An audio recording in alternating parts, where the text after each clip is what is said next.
eto na nga.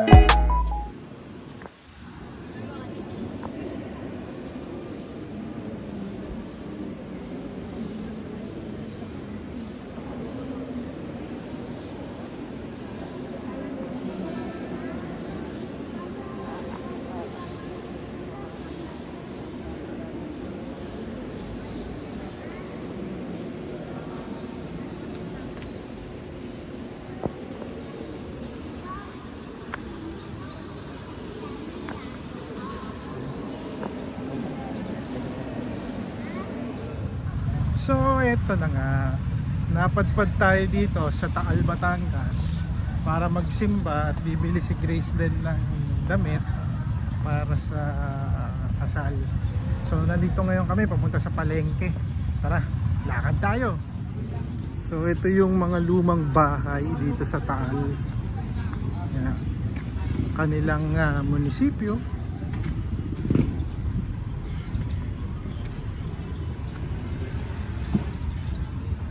Ayan o, mga lumang bahay.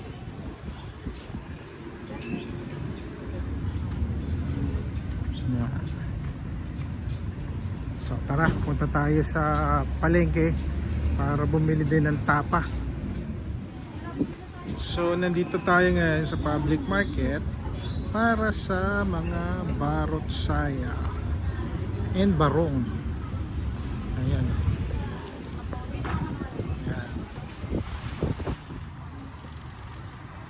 So yan yung mga gowns dito sa Taal Public Market.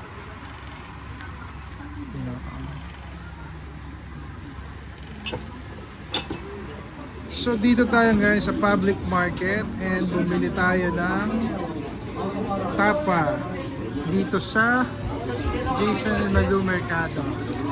Ayan. Okay. So eto na nga.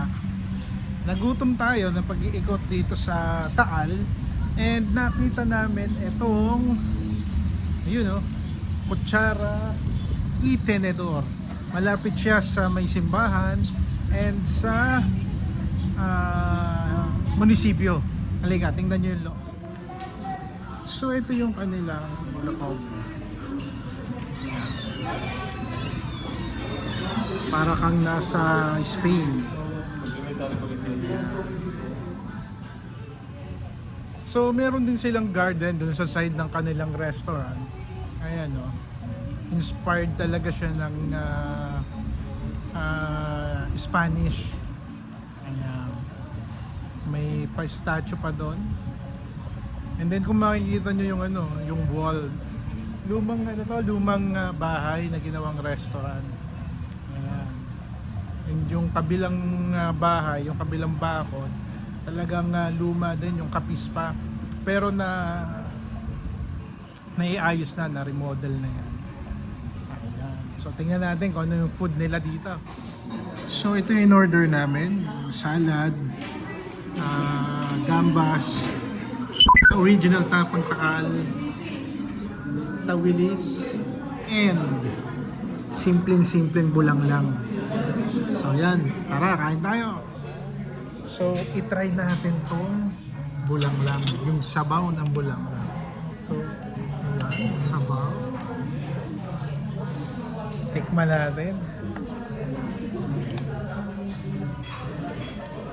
Yun yung nami-miss kong lasa ng bulanglang. Lasang Batangas, may kulang. Sinaing na tulingan. Tara, kain na tayo.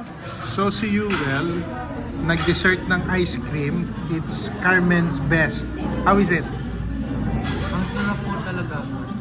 Masarap daw yung ice cream. Kami naman ni Grace, bibingka at kapeng barako. Ayun, doon natin tatapusin ang ating lunch. So nandito tayo ngayon sa Luis Bakery dito sa Cuenca, Batangas. Ang daming breads. Ayan. So eto na nga, dito muna natin tatapusin ang ating biyahe dito sa Batangas, sa Luis Bakery dito sa Cuenca, Batangas. So bye bye for now. See you on the next vlog. To God be the glory. Let's go, bye! Balik tayo ng Cavite!